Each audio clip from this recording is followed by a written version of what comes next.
Hey folks, today's Wednesday, July 1st, 2026, coming up on Roland Martin Unfiltered, streaming on the Black Star Network. I'm here at new Mount Olive Baptist Church in Fort Lauderdale, where the We the People discussion will be taking place in about 30 minutes. I'll be on that panel. We'll be streaming it live right here on the Black Star Network. Republicans continue to go put House members on vacation. Congressman Hank Johnson of Georgia will join us to talk about why Republicans are failing in their agenda for this country. Also, Fairfax County schools face ongoing challenges with racial, disability, and gender discrimination, prompting the Fairfax County NAACP to demand stronger oversight. We'll be joined by one of their leaders. Lots to talk about as we cover this impending midterm elections that will determine the future course of this country. It's time to bring the funk. I'm Roland Martin Unfiltered on the Black Star Network. Let's go. He's got it. Whatever the miss, he's on it. Whatever it is, he's got the scoop, the fact, the find. And when it breaks, he's right on time and it's rolling. Best believe he's knowing. Putting it down from sports to news to politics. With entertainment just for kicks, he's rolling. It's on go, y'all. It's Roland Martin, yeah. Rolling with Roland now. He's funk, he's fresh, he's real, the best, you know he's Roland Martin now.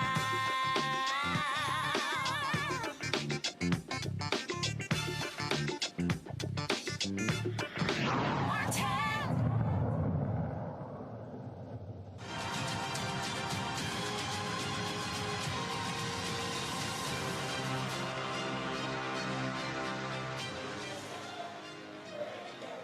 We are live here in Fort Lauderdale, Florida at New Mount Olive Baptist Church, where the second We the People conversation will be taking place. Earlier this month, or last month, I was actually in Dallas for a conversation. So as you see, people are already gathering here for this conversation. Former Los Angeles Lakers great Norm Nixon is going to be moderating the conversation. I will be on the panel, and so that'll be starting in less than 30 minutes. And so we'll be streaming that, of course, right here on the Black Star Network. Midterm elections are coming up, and it's a crucial time when it comes to the agenda for Black America. And what we are seeing is an anti-Black agenda from today's MAGA Republican Party. And led by in the House by Speaker Mike Johnson. They continue to assault African Americans in every particular area. Joining us right now is Congressman Hank Johnson of Georgia. Congressman, glad to have you back on Roland Martin Unfiltered. I have been making this point since last year that this is an effort to defund Black America. And when you look at what this administration is doing, when you look at what these Republicans in the House and the Senate are doing, it is an absolute attack on Black America. Yeah, they are celebrating their 1-year anniversary of the Big Ugly Bill this week. That bill knocks millions of people off of the health care rolls, the Affordable Care Act, Obamacare, tax premiums, tax credits that they cut. And so insurance is less affordable now. 24 million, well, not 24 million. About 10 million people have lost their insurance under Obamacare. They've cut Medicaid and Medicare by the tune of about $1 trillion. They've cut SNAP benefits. And of course, it's not just Black people who reap those benefits. It's white people also, but disproportionately, they're trying to hurt Black people economically. They want us to die. And then on top of that, they're trying to do everything they can in the United States Supreme Court to keep us from voting. They want to be able to suppress our votes at will. And they're giving the executive the power to fire employees, all federal employees, about 3 million federal employees that are now subject to being fired at will. If they don't do what Trump tells them to do, they are now subject to being fired. This is at the hand of the United States Supreme Court, which the Republican Party built to take action and do things judicially that they can't do legislatively. So we are seeing the court destroying our democracy and establishing or reestablishing or establishing in its absence a plutocracy where rich people rule the day, and all of the black people, all of the people of color get crumbs off the table. Well, on that particular point, you talk about the loss of health care. When we begin to break down losses in so many areas, it also, of course, we look at what's happening with black farmers, look at what's happening in education, how they're removing the civil rights oversight from the Department of Education, going to other areas. And so what we are seeing is just completely mayhem coming from this administration, and they are attacking anything. They're looking at grants. They're looking at even corporations that fund black initiatives. They're targeting those things as well. And so we are seeing black America impacted. Loss of jobs, nonprofits are being impacted. Black contracts in the federal government are down as well. This is an all-out assault on black folks. Yes, it is. We have lost so many jobs. You know, Trump used to talk about how good he had been to black folks in terms of job creation. It was lies then, but now we're losing jobs under Trump. Instead of him creating jobs or his administration creating jobs, they're losing jobs, and black folks are disproportionately losing those jobs. And you've got and correct, it's a GOP war on black America. And if we don't stand up and fight back, we're going to be back in the cotton fields. And when I talk about fighting back, I'm not talking about taking up arms. I'm talking about taking it to the streets in protest, and also by exercising our precious right to vote. We're going to have to get out in November and vote, like John Lewis said, like our lives depend on it, because our lives do depend on it this time. If we allow Republicans to remain in control of the House and of the Senate, of both of those branches of the legislature, then we're in for an expedited Trump movement to win the war on black America. I mean, we are not far from having this democracy dismantled with no rights to people, black and white. But we all know that when white folks, when society catches a cold, black folks catch pneumonia. We know that it's going to be worse. Even the poorest white will feel that, and does feel to this day, many of them, that they're better than the most accomplished black person. In fact, they resent folks like Barack Obama because they believe that he was given a hand up, he was given something, he was put in the line ahead of them. And so, you know, we have so much, and he was able to excel at their expense. And so we have so much ignorance that is being perpetuated by algorithms online and messaging going at people, causing them to even act against their own economic interest. I mean, Trump has made $2 billion this year.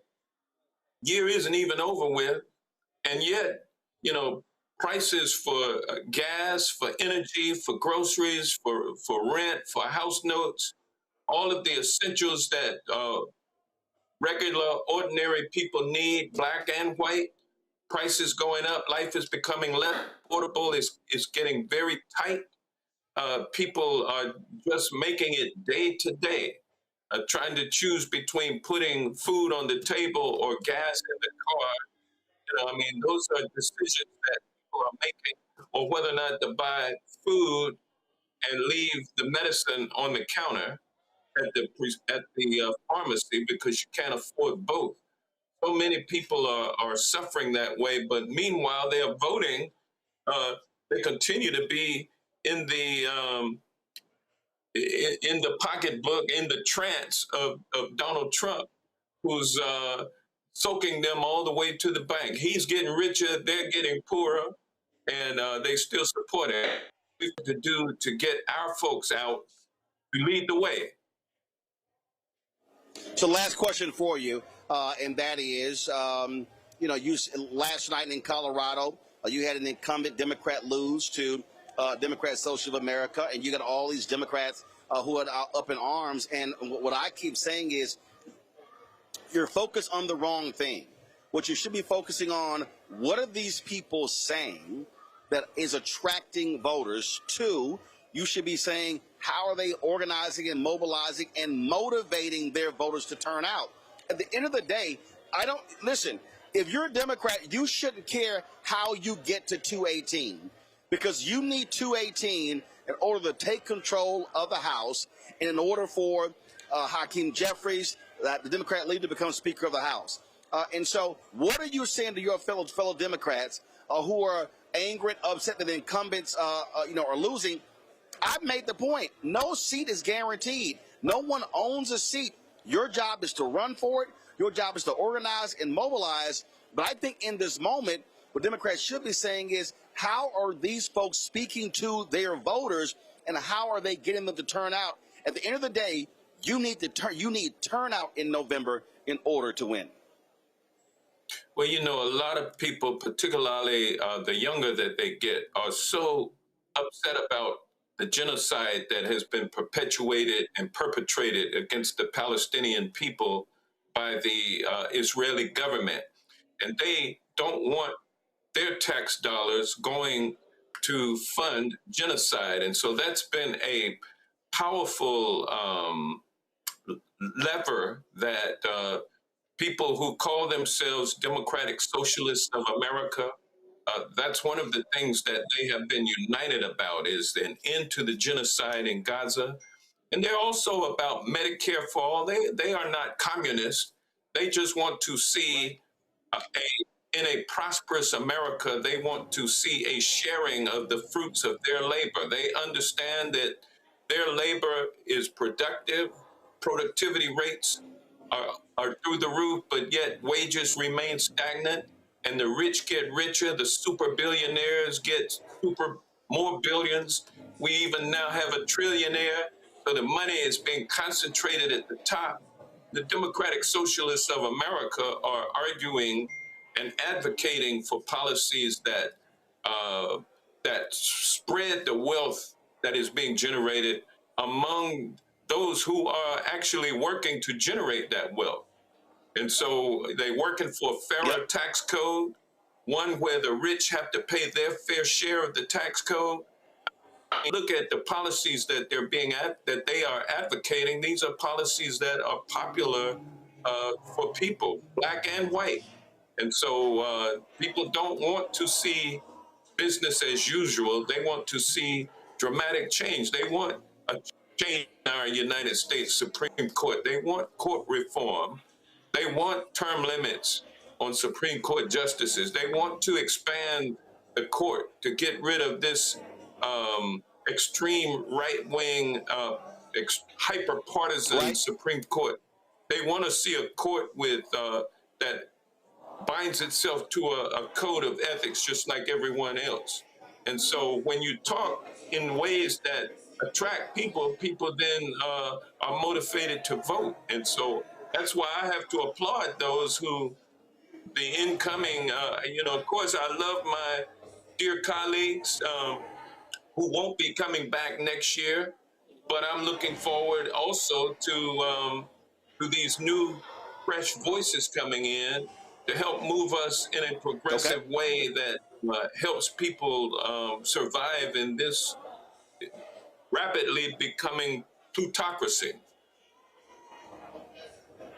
All right. Congressman Hank Johnson of Georgia, we surely appreciate it. Thanks a lot. Thank you. All right, folks, we told you about what's happening in Fairfax County, where the NAACP is demanding more accountability when it comes to issues dealing with race as well with disability. And so let's quickly go to our next guest, Mira Donaldson. Mira Donaldson joins us right now, first Vice President of the Fairfax County NAACP.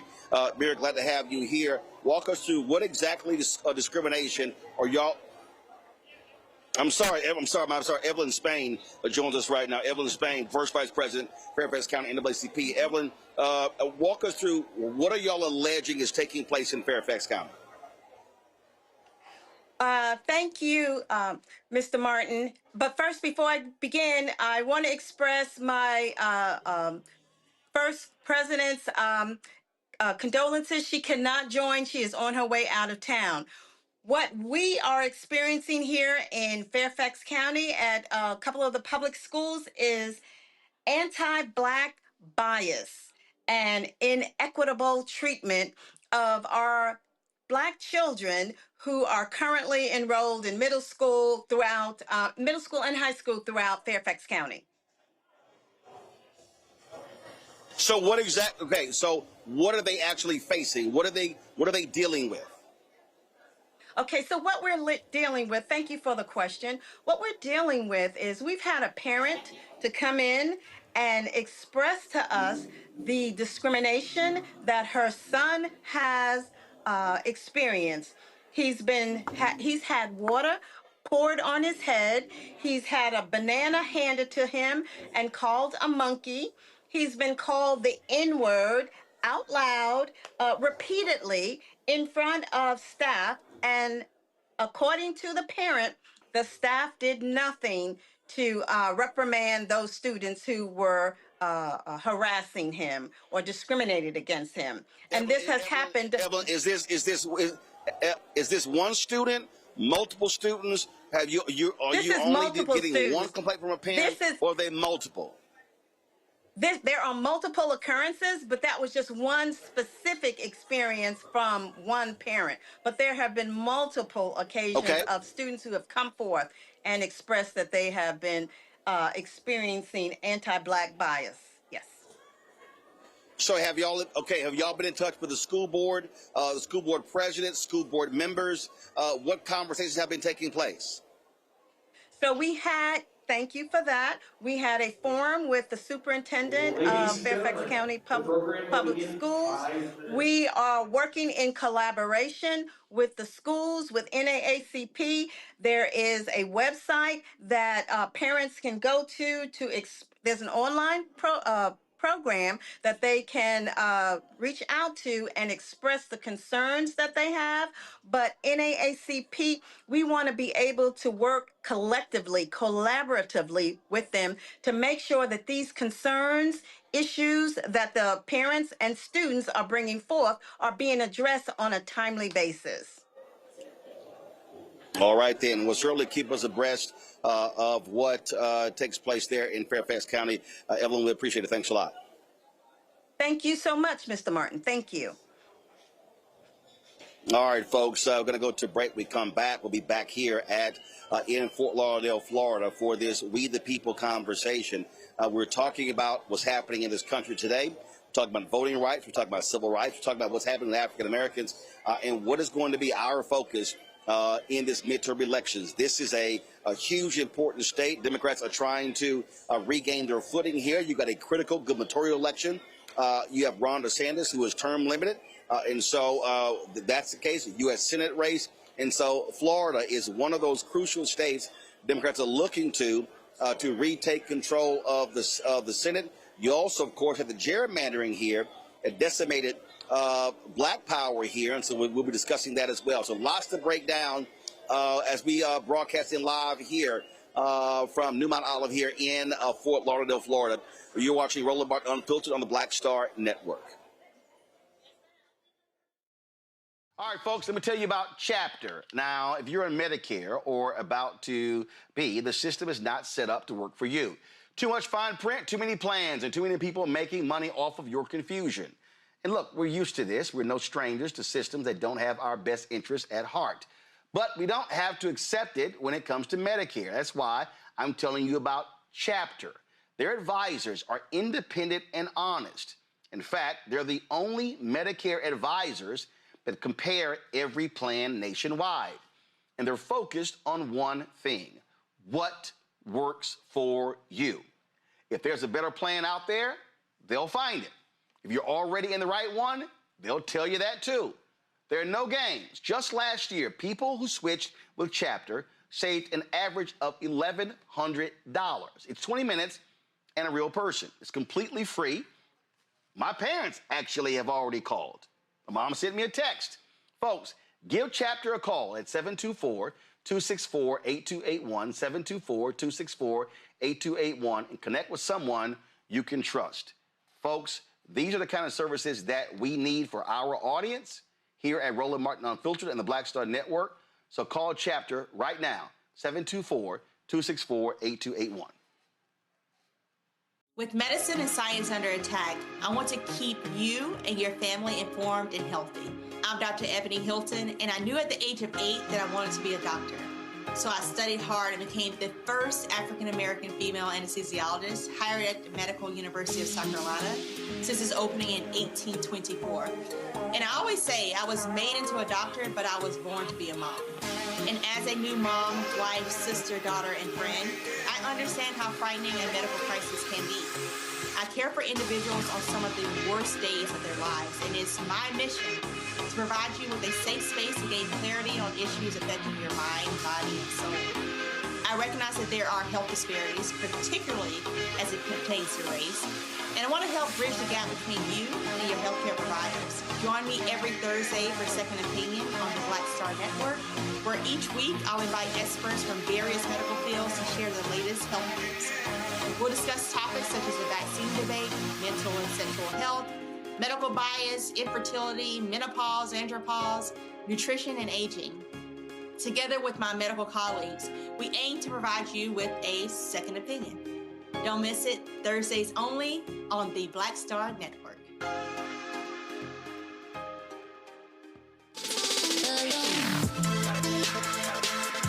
Hey y'all, welcome to The Other Side of Change, only on the Black Star Network and hosted by myself, Bria Baker, and my good sis, Jamira Burley. We are just two millennial women tackling everything at the intersection of politics, gender, and pop culture. And we don't just settle for commentary. This is about solution-driven dialogue to get us to the world as it could be and not just as it is. Watch us on the Black Star Network, so tune in to The Other Side of Change.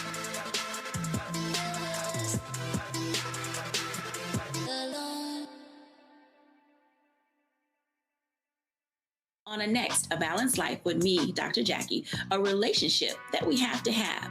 We're often afraid of it and don't like to talk about it. That's right, we're talking about our relationship with money. And here's the thing, our relationship with money oftentimes determines whether we have it or not. Balancing your relationship with your pocketbook, that's next on A Balanced Life with me, Dr. Jackie, here at Black Star Network. A decade of love, joy, and power. Black Voters Matter is 10 years old, and we are just getting started. This is love with a purpose. This is Black joy in motion. This is unstoppable power. Across campuses, neighborhoods, and back roads. Let's go! We show up, not just to vote, but to be seen, to be heard, to belong. We ride together. We organize together. We remind each other that our voices matter because they always have.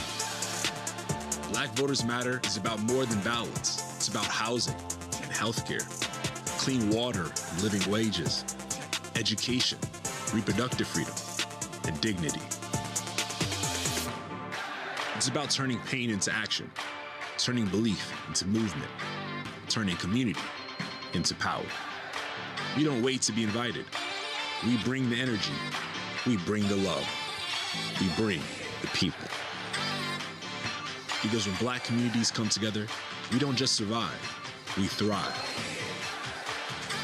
This is how change happens. This is how history moves. We organize, we build, we win. It's your boy Earthquake, giving Roland Martin something to do, because he don't know what to do. He from Texas. Ain't his fault.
That was amazing. Y'all give it up again for the voices of Luke. Also, I need y'all to give it up for Brother Kenny Smith, the Director of Celebrative Arts here at the New Mount Olive. Listen, I am blessed, extremely excited, and honored to be able to bring to you our first speaker, a deeply committed man of God, and my brother, Dr. Marcus C. Davidson. Y'all give it up. That's all I can get for Doc.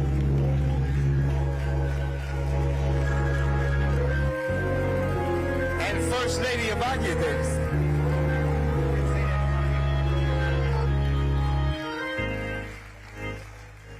Good evening. Good evening. This is the day that the Lord has made. Let us rejoice and be glad in it. Amen. Amen. How good the Lord is. I want to take a moment to say thank you for being here tonight. Indeed, it is a blessing and a privilege. I want to take a moment to thank the listeners who are watching the Roland Martin show right now. We're immensely grateful for your virtual presence, but I am grateful for you who are physically in the room tonight. And let's give it up for the AIDS Healthcare Foundation, all of their team, their CEO, their leadership. We are grateful for our own Dr. Osgood and Modco for making this a possibility. We believe in community, and I wanted Mrs. Davis and my wife to come up because though you see all of this happening, she's been the staff liaison along with our assistant pastor, specifically her, because I heard about it. I was like, oh, that's great, but that's about all I knew, that it was great, that was on its way. So it's good to have great people around you. So thank you, thank you, thank you. Thank you to our choir for blessing us tonight. So I look forward to the conversation and the times in which we're living. We need to have these types of conversations to help us really navigate the space. We're people of change. We're people that make a difference. And I am thankful for you being here tonight so that you too can be a part of the change and make a difference. God bless you. I love you. And there's absolutely nothing you can do about it.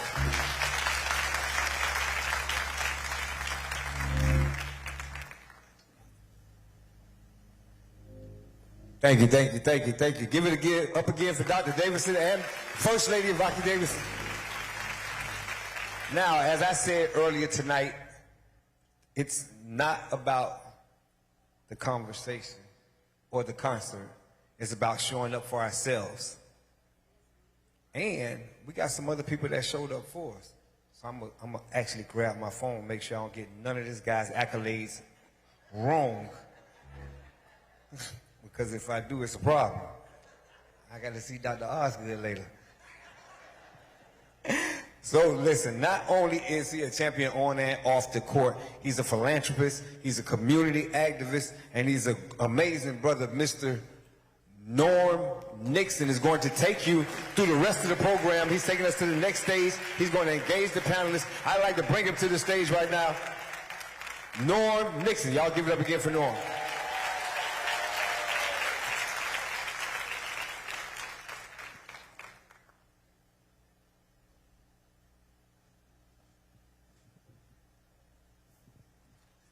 Good evening, a late afternoon.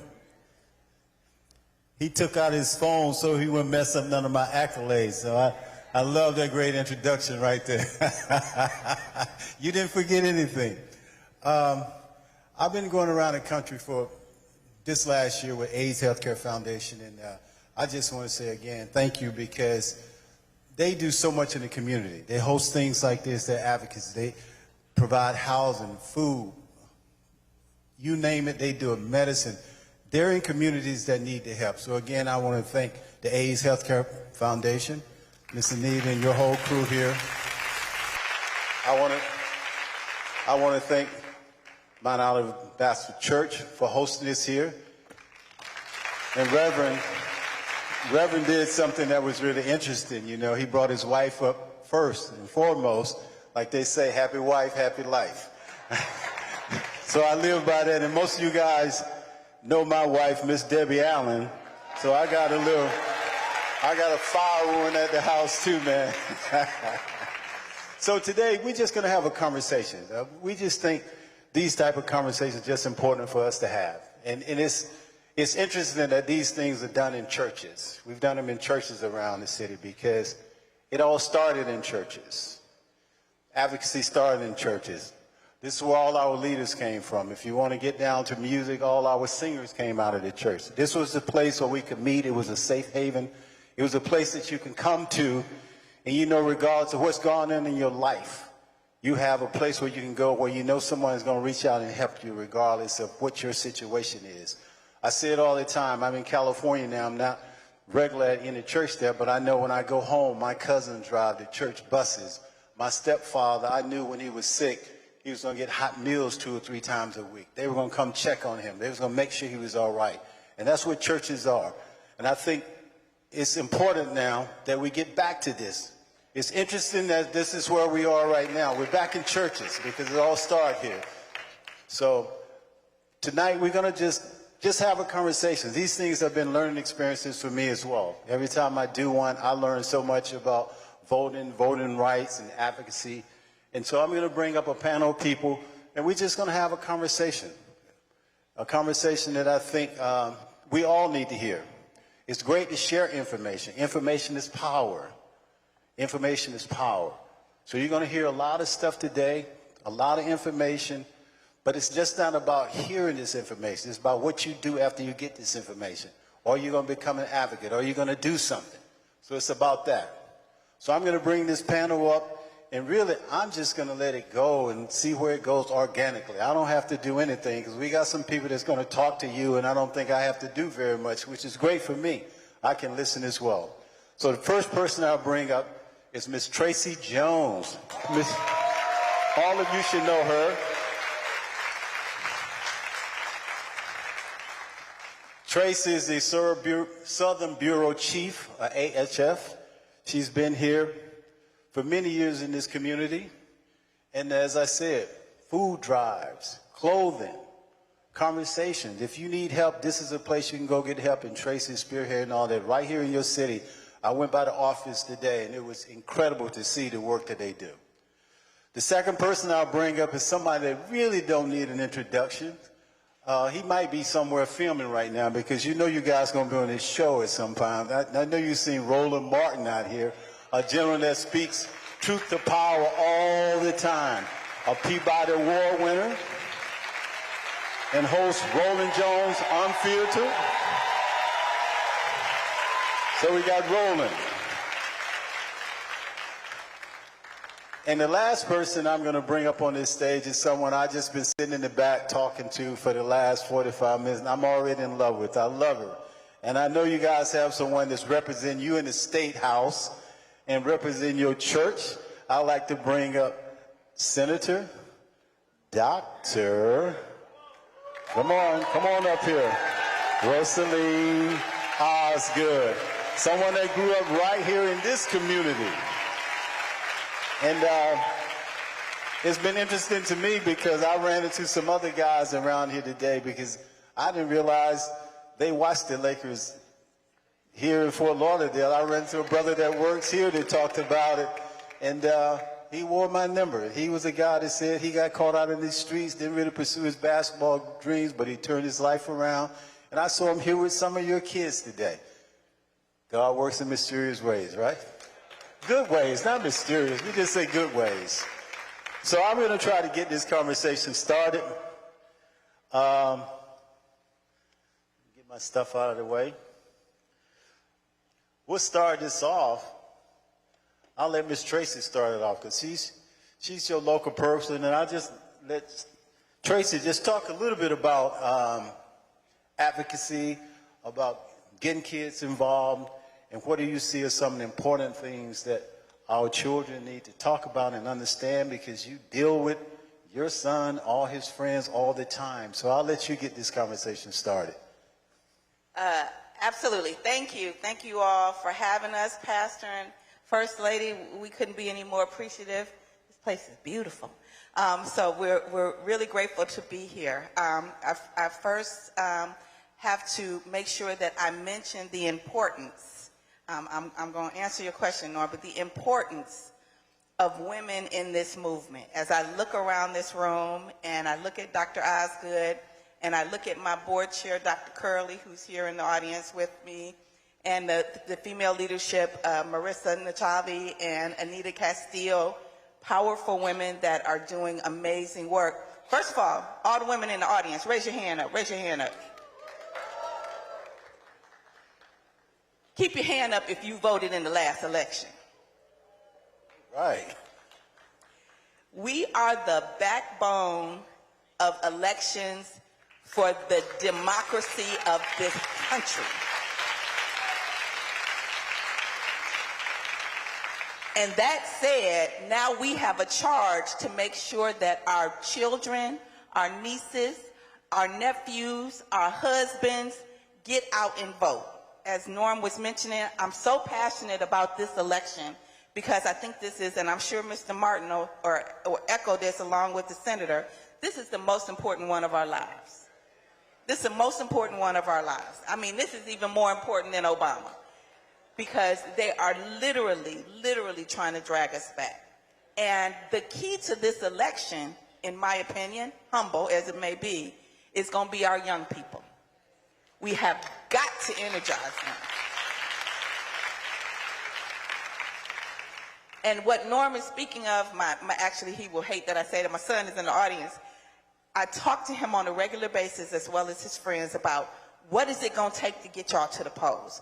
What is it going to take to make sure that you register? Because we have got to get them to realize that this is the election that makes or breaks their lives for the next 10 years.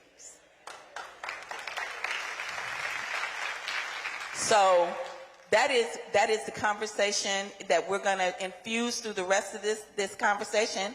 And I'm prayerful that we're going to hear from the young people in the room when the question and answer period comes up. Tell us what you need so that we can make sure that we provide it so you can get there. Thank you. All right. Dr. Oscar, we were talking back. I'm from Georgia, so you know, Georgia, Florida, Alabama, Mississippi, we're all the same. We go through the same thing. We talked about, what is it, Amendment 4, about felons having an opportunity to vote. So they gave them the right to vote. They took the right back from them. And so what's important for this audience to know about getting out to vote? And just tell us some of the things historically that have happened in Florida and why it's important to have someone like you represent them in the Senate. So in Florida, it continues to be an attack on voting rights for Black people. When we look at Amendment 4, where we overwhelmingly voted to have rights restored automatically for people that had felony convictions, what the state legislators did is they came back and they put in all these barriers that they had to pay these fees and pay these fines first. They continue to use different measures to do these different poll taxes. In the last legislative session in 2025, Florida passed its own SAVE Act. Trump didn't get it passed in D.C., but we passed it in Florida. So now when you go to get your driver's license updated, it expires, it changes your driver's license number, you got to go to the supervisor of election to make sure it matches. It just continues to be barrier after barrier. We see this major attack on vote by mail. And I'm trying to figure out, in 2020, we touted how Florida was the best with vote by mail ballots. And all of a sudden, it's a bad thing now. So we have a lot of these tricks and games to make us think things that we have been successful at, we have been winning, are bad. If you run for office, any elected official in here will tell you, when those ballots drop at 7 o'clock, when the supervisor of election drops those vote by mail ballots, you know if you're winning or sweating bullets. Because if you're far enough ahead, nobody can catch up with the vote by mail ballots. If you're struggling, then you got a long night. So we have to be smart. That's why I love this church, because we continue to routinely have different forums to educate the voters on the budget, the different laws, the different things that are going on. Our pastor has a vision and a commitment for social justice. We are a liberation theology church. So our faith says that we have to fight against injustice, not only in church, but in the community as well. And we just have constant bad laws coming forth in Florida where we have a supermajority on the other side to make it very hard and difficult for people of color to vote. Yeah, thank you. Well, they have that majority in Washington, D.C. as well. So, Roland, talk about where all of this started, like Shelby and Holder, and historically where it all started and how it's affecting what's happening today. Well, actually started before that, so certainly glad to be here, glad to see everyone here. If you understand the political dynamics, what we have to recognize is that if you take the 64 Civil Rights Act, 65 Voting Rights Act, 68 Fair Housing Act, that was really the first time America practiced democracy. What took place before that, that wasn't democracy. But ever since then, there were forces that were absolutely angry that that happened. And so when you look at the Federalist Society, when you look at the Heritage Foundation, all of those organizations were born out of their anger at the Supreme Court decision in Brown versus Board of Education 1 and 2. And then they were angry with those federal judges that enforced Brown versus Board of Education. So their strategy was, we need to seize the courts. We have to understand the math. The last time a Democrat president appointed a Chief Justice of the U.S. Supreme Court was 1946. That was a year before my parents were born. So I need us to understand. So my parents are 79. In their lifetime, a Democratic president has never appointed a Chief Justice of the Supreme Court. If you look at our lifetime and you look at who has controlled the court, and understand, we often talk about that there are 3 branches of government and they're co-equal. That's simply not true. The Supreme Court is the final arbiter.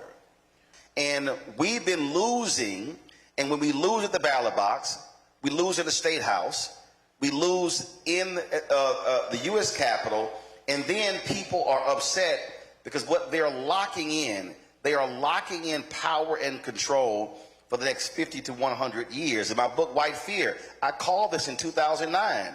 And I just got to be honest, a lot of our people were so excited to see a black president and a black first family, but when the inauguration parade was over, we stayed and everybody else left. And we were just so hyped and excited without realizing that that election caused them to say, oh, the browning of America is really happening. No, we're not going to have this. And they have been hell-bent to destroy black America, and there is an absolute attack on black America to defund black America, and black America has to wake up. Well, we can say the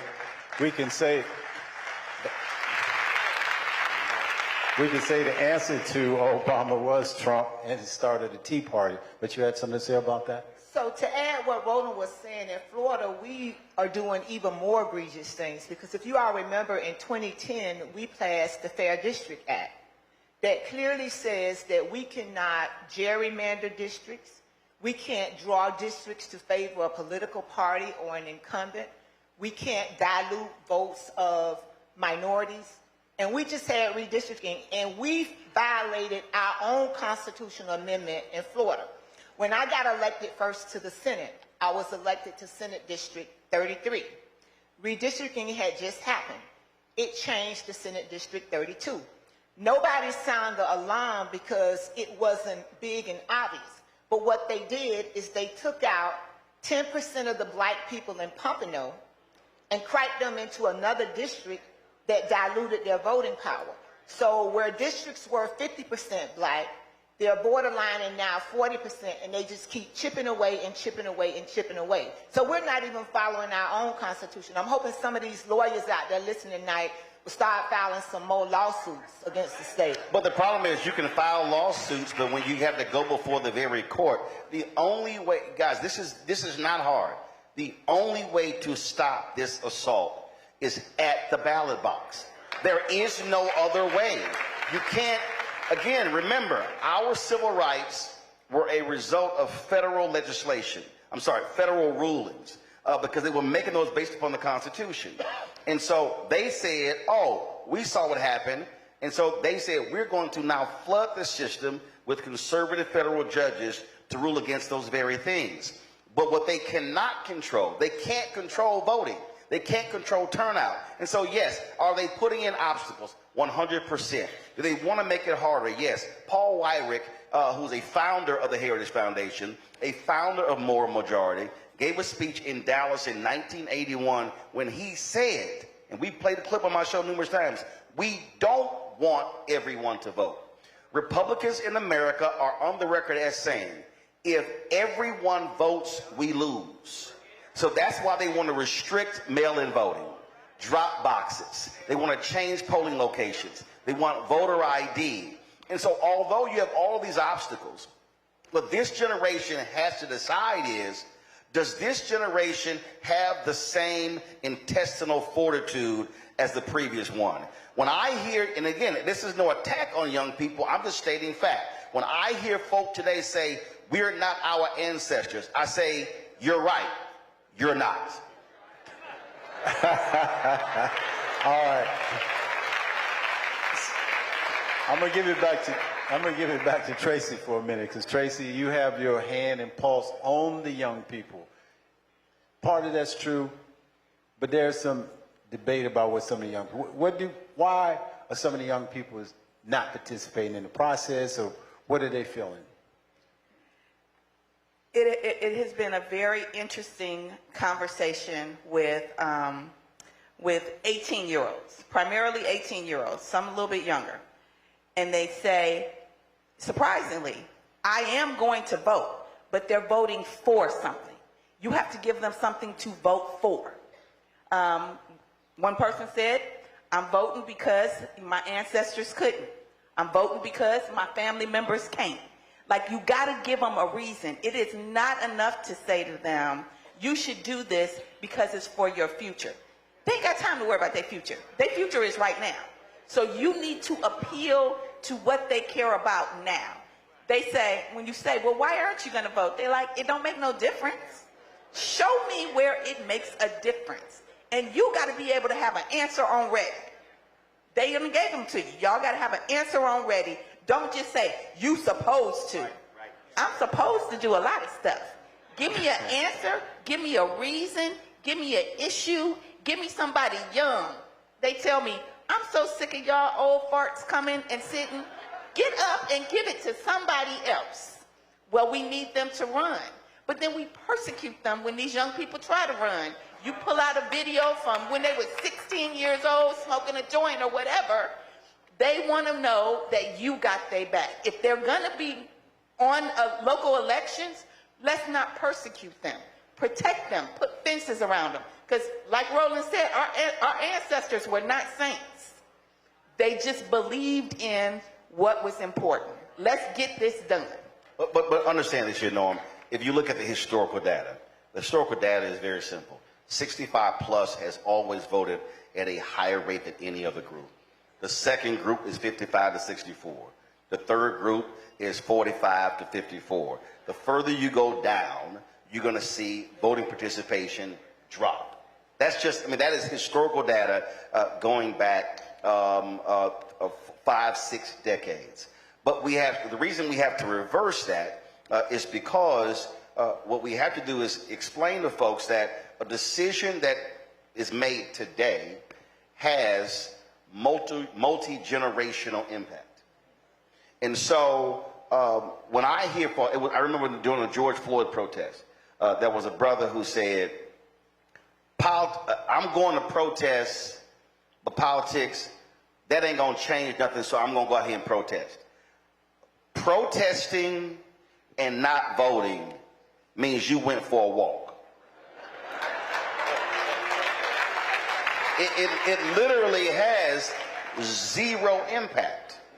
And to Tracy's point, what we have to do is we have to be connecting the dots. We also have to understand language. Terrence Woodbury of Hit Strategies does a lot of public opinion research where he studies and they call focus groups. We have to understand language and how language and what you say and what someone hears. His data show, and we had an item on the show, and this was in 20 and 22, that when you use the phrase voter suppression, a voter 18 to 35 immediately thinks civil rights movement.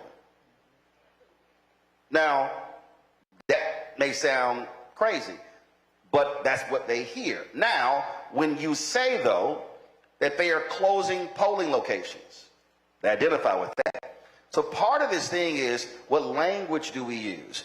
When I travel this country and I run into people in airports and convenience stores and on the street, and to the point when somebody says, man, this stuff is crazy, I don't know what's going on. This brother Quentin, who was helping me get my rental car at the Miami airport, he's like, man, what do we do? I always do this here.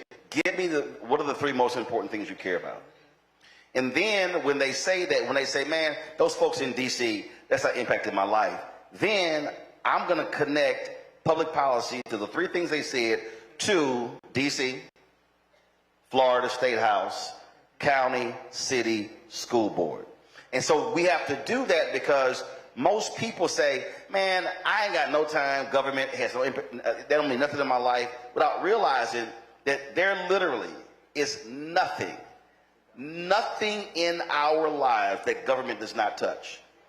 This church could not open unless it passed a building inspection. That's government. You can walk through so many things. It's government. There are speed bumps on the street. You can't just walk outside and pour some concrete because you tired of folks speeding up and down your street. Government gives you the authority to even put up a speed bump, a stoplight, a stop sign, a crossing guard. And so we have to make it plain to people. Joe Madison, my dear brother, God rest his soul, he would always say, we got to put it where the goats can get it. And we got to make it that plain. I think what we often do is we're speaking at 30,000 feet and not where the goats can get it. But we got to also make it personal to understand that if you do not exercise your ballot, you exercise your vote, trust me, somebody else will. Okay. Senator, takes to a question. Why is it important to vote down ballot?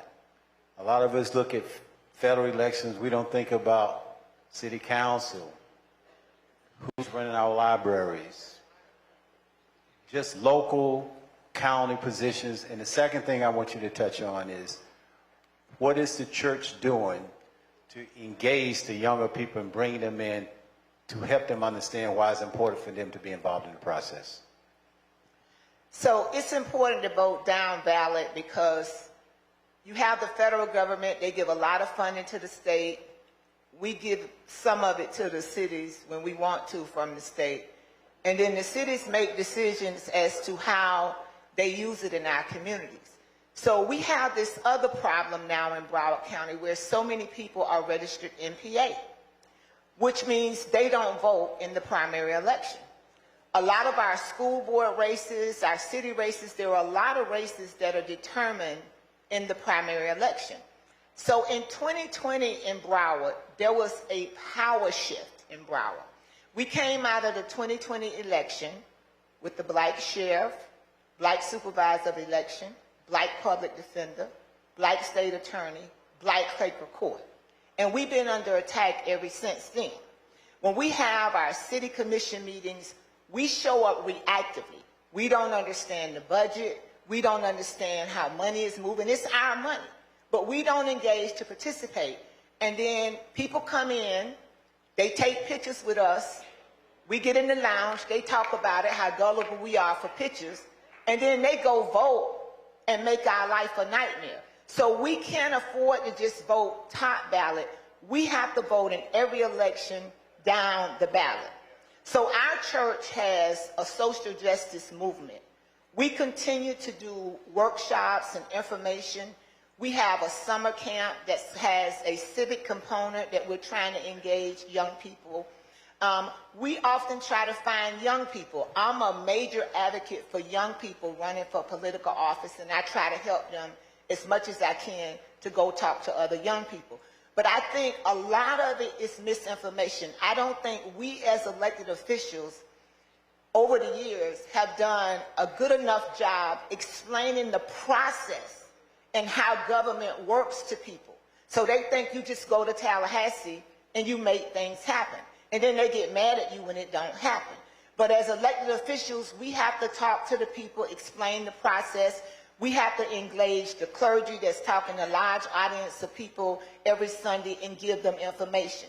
I think the lack of information, you know, there's some of us that are very astute about the political process, but we got to do a better job making the person under the tree more astute about the political process. Which means that you have to, which means that what you describe actually has to be weekly. What I mean by that is, it's a basic understanding of return to civics. If you studied the Southern Christian Leadership Conference, you could not join Dr. King's SCLC unless you went through Dorothy Cotton's citizenship education training. You literally could not join. You could not participate in a march unless you went through the training.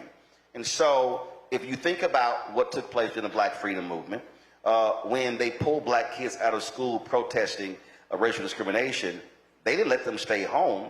They had freedom schools. Well, the freedom school concept is still being taught. Mary Wright Edelman's Children's Defense Fund, they still do. They actually do this every summer at Alex Haley's former ranch there in Tennessee. What should be happening, and again, for me, in television, we have a phrase called back timing. So when you think about a television show, we don't build a show from 0 to 60. We build a show from 60 to 0. And so we know right now what the date the election is, the first Tuesday in November. We know that this is July 1st. So we only have 5 months. And so what should be happening all across this state, in cities and counties, is that every week there should be a citizenship education discussion. And thing is, it needs to be streamed, because here's the other piece. We often get mad, man, why are there 30 people here? But if I'm streaming something, I could be reaching thousands because the information is now flowing out. That's first. What also then has to happen is we have to stop saying vote. Vote is the end of a process. I can't vote unless I'm registered. I can't register unless someone explains to me why I'm registered. But then we also have to operate with data. And too often we are operating with emotion and not data. And so when I think about when Andrew Gillum lost as governor of Florida, the Tallahassee Democrat printed the top 15 counties in the state with turnout. You didn't get to a blue county until number 11. It was 57%. Red counties were turning out at 76, 78, and 60%.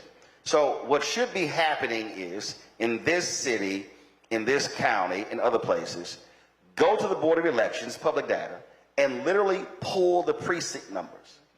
And you can pull the precinct data to see how many people in this precinct are registered and how many voted. And you should check 2 stats.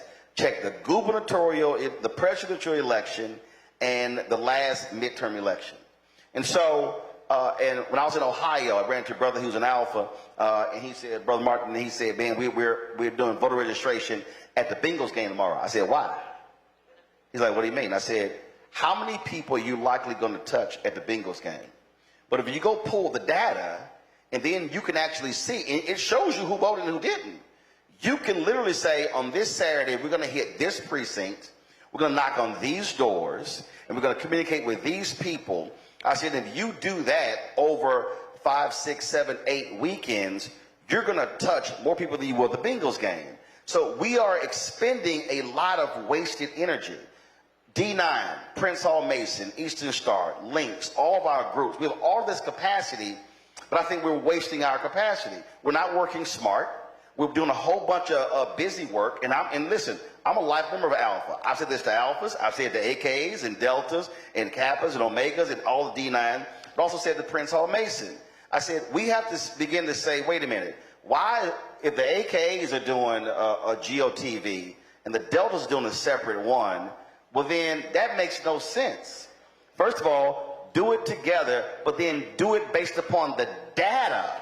Go where the low-hanging fruit is, because when you do that, now you can see the result.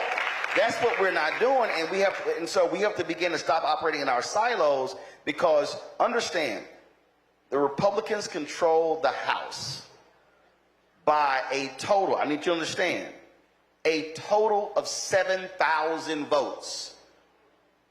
7,000 was the difference between them winning the House and Democrats winning the House. 7,000 in several races. Sherry Beasley will be the Chief Justice of the North Carolina Supreme Court had she not lost in 2018 by 401 votes, and you had more than 400,000 African Americans who did not vote. You had 900,000 black people who did not vote in the last gubernatorial election in Georgia. And so when you look, so the capacity is there. The votes are actually there. We simply are not tapping them to drive them to the polls. So what I'm hearing is there has to be a plan, there has to be some work involved, that people have to get out, and it's time for us to do the work again. I mean, it's interesting to think that... Since we're in the church, if you want, y'all need biblical, go to Nehemiah. It's literally right there. Nehemiah came up with a plan of action, went to the people. What does Scripture say? The people said, let us rebuild. We are not integrating the people in our rebuilding efforts. Our groups are trying to do it themselves, and the people say, we never see y'all, we got to talk to the people. So two things, plan, and then we have to work together. All right, I'm going to jump over here to you again, Tracy. AHF is an organization when you just think about AIDS care, and that's really what comes to mind. But I've been working with you guys for a while, and I know you guys in every area of our lives and communities that need to work. Why do you guys think it's important to do things like this and to be out in the communities advocating for things other than just our health? Why is that important for your organization?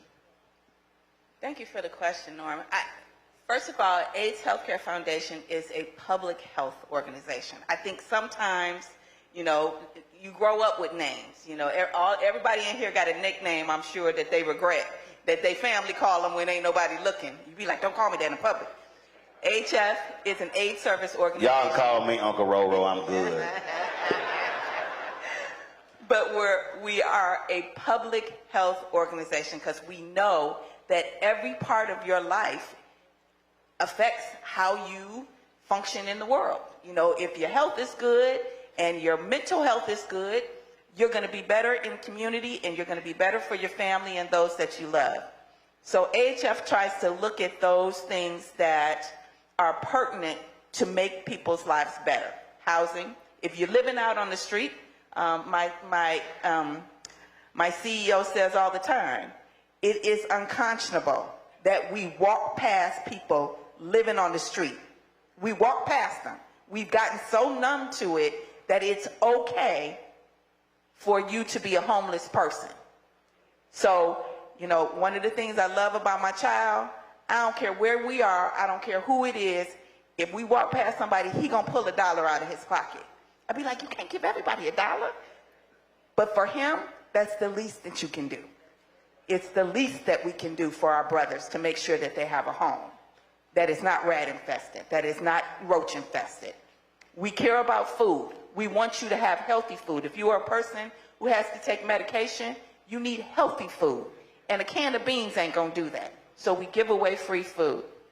We look at STDs holistically. We're human beings. Human beings do things sometimes that put them in jeopardy. But we're going to treat you with dignity and wholeness and give you all of the information we can to make sure that you can take care of yourself and your family. How do we do that? We have billboards that we put around the city. One of the things that just really shudders me is that the silence around STDs and HIV is so quiet. You see billboards everywhere. Most of the time now when you see billboards, they probably you can attribute them to AIDS Healthcare Foundation, because we know that communication is key. We know that the young people are in their phones 24/7, so we need to get in that phone. We need to be able to share information about how to protect yourself on a daily basis, a weekly basis, a yearly basis. We do events like this one. Kiki Shear is amazing. We love her, right? Kiki Shear is an advocate for community. So we look to people who are advocates to come and share their message and to share our message. So we're a holistic organization. We're in 51 countries and 17 cities, if I get that right. If not, look it up, or somebody tell me I'm wrong. And we have Dr. Curley. How many patients do we have in care right now? 3 million plus and growing. But Norm, you need to understand public policy. The Trump budget proposes a $1.5 billion cut to domestic HIV prevention, going from more than $1 billion to only $220 million. They've had the massive cuts in USAID, probably the most successful program of President George W. Bush was PEPFAR.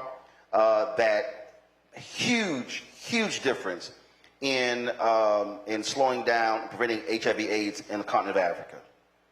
Elon Musk, Donald Trump wiped that out, and it's going to, we already see the studies show that because of what Doge has done, anywhere from 6 to 20 million people have died. These are so-called pro-life folk. 6 to 20 million people have died, and they estimate those numbers are going to explode over the next several years because of what they've done with HIV/AIDS. So, and understand, a nonprofit can only do so much, and what they've done is they've wiped out so much funding in the NGO space, in the nonprofit space. We're talking grants for Black maternal health care. We're talking sickle cell. We're talking cancer. We can go down the line. And then you take that, and then now you put on top of that the anti-DEI impact. You literally have corporations, because this is the first time you've ever seen an occupant of the Oval Office penalize companies, and they are literally, I mean, people, y'all understand, they are literally going through every company's ledger to see all the things that they sponsor. And if they see Black, you got to toss it out. Latino, out. Asian American, out. Gay, out. Women, out. And so you have never seen this level in terms of a wholesale attack on interest. And so our Black nonprofits are struggling. I know some Black nonprofits that have seen 80 to 90% of its funding wiped out. The International African American Museum in Charleston, they have a $6.5 million shortfall. Their entire staff, they're going on furlough, and corporations are telling, and I had the CEO on the show, told her, if y'all could just hold on for 2 more years. That's hoping a Democrat wins in 28. So we have to understand the level of attack is so deep and so pervasive, and it's targeted. It is absolutely an attack, an anti-Black agenda, and too many of us are sleepwalking through this and not understanding how they are hitting it. And what he does, DeSantis does in Florida, Abbott does in Texas, Ivey does in Alabama, Tate Reeves does in Mississippi, Lee does in Tennessee, and it happens in South Carolina and North Carolina. And so we are seeing this, and our response has to be, this has to be the largest Black voter mobilization since the 1965 Voting Rights Act. So I just want to add the AIDS Healthcare Foundation, because our church has had a 23-year relationship with AIDS Healthcare Foundation, and we're very proud of that relationship. I remember when we were doing our Angels of Hope ministry, and we was looking to do HIV education in our community, and us Black church folk weren't talking about it. We didn't want to hear about it. And AIDS Healthcare Foundation helped us bring Magic Johnson. And that made a shift in the community where people became more open to that. So we've continued to partner with AIDS Healthcare Foundation. We've had our shop done, Yolanda Adams. We've done marches. I participated in an Indaba in Johannesburg and Durban, South Africa with AIDS Healthcare Foundation. What she didn't say is that AIDS Healthcare Foundation also has resources. Now, they made me a little nervous this legislative session because we started the session with the Department of Health giving us a budget that did not include the funding for ADAP. That's our AIDS Drug Assistance Program. Most people that take that medicine can't afford it. The state government has to supplement it. So the Department of Health gives us a budget, and there is no money in the budget for that item. So if you don't have people like myself and other people that understand ADAP that's going to go in there and say, oh, we finna kill a whole bunch of people. The state finna murder people. To sound the alarm as to why it's important that we have to have that money in the budget. AIDS Healthcare Foundation sponsored people and advocates to come to Tallahassee. They also filed a lawsuit that made me a little nervous because, you know, when you sue DeSantis, he's going to retaliate against you. So as time went on, all their contracts got canceled, but we're working on that. But we ended up doing the legislative session. The only budget we passed during our regular time was the money to restore ADAP, and it was a nonpartisan movement. The budget that we just passed fully funds the ADAP program. And I'm saying how important these things is because if people don't have access to their medication, a lot of people are working. You know, people that have HIV now, they're busy living, not busy dying. But these cuts that Roland is talking about is major. The old big brutal bill took away a lot of funding for basic services. So we don't have the funding in the state. So when they say send an appropriation or come to us to get the money, we've already had economists tell us if we don't cut, we're going to be in a deficit in 5 years. That's why you've been seeing the budget that the Senate and the House gave to the governor. He cut it by another $1.6 million. And it's important that you have representation and people that's going to talk across party lines. I don't care if they Democrat, they Republican, NPA, they gonna know about black people in Broward County. If I gotta meet them in the parking lot at their car, if I gotta call them 1 a.m. in the morning, I'm gonna be there raising my voice, fighting for the people in this county. So I had a good appropriation season this year because I got on a lot of people's nerves. They don't want me texting them and calling them. If I'm up at 1 a.m., everybody gonna be up at 1 a.m. But y'all need to understand, and this is a pet peeve of mine, and this doesn't mean that every black lawmaker is doing what they're supposed to do. But we do ourselves a disservice when I listen to people say, man, the CBC ain't nothing, they ain't done nothing, the black lawmakers haven't done anything. Here's what folk don't understand. Just because you may not pass a lot of bills doesn't mean you don't have impact. People don't really understand, and she can attest to it. A member could literally add one word to a bill or remove something that can completely change it. And so we have to be far more sophisticated. When we are attacking our own, saying they're not doing this, not doing that, I'm a firm believer in holding folk accountable. Look, it's some CBC members that don't like me, and that's because I hold everybody accountable. But we also have to recognize that our black lawmakers are doing things on our behalf that white lawmakers will never do. And so we got to be very careful with our language when we say, and that's when I hear the phrase, well, the black caucus ain't doing nothing. Then when people say, well, I ain't seen nothing from Democrats in 60 years, that's a lie. But it doesn't mean that we don't demand more. Every election, we should be demanding more. That's the whole point. Everybody else is doing it. But when we are attacking the very folk who are representing our interest, we're doing ourselves a disservice, and we're actually aiding and abetting them because they absolutely would love to take her out. They would love to take out other cities. They are attacking. Look right now, the Louisiana versus Calais decision. That decision could lead to the wiping out of 19 Congressional Black Caucus members. Y'all, almost a third. That's going to wipe out state senators. state reps. You're already seeing the Mississippi Supreme Court. That decision is wiping out black representation. And so we need to understand the level of attack and how sophisticated it is.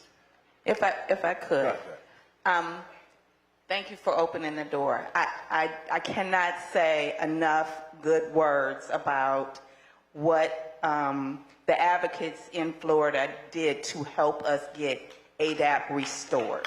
I cannot. It's, you know, my CEO, his name is Michael Weinstein. He came to me, and we are lucky enough to have a mobilization team full-time of folks that work on advocacy issues. A lot of them are in the corner over there that are from all up and down the southern seaboard. And when I tell you they are relentless and you do not want them to show up to your door, it is not a good time when they do. We are blessed to be able to do that work, and we do it underneath the moniker of what we call BLACK, Black Leadership AIDS Crisis Coalition. We are lucky enough to have a CEO that believes in for us, by us.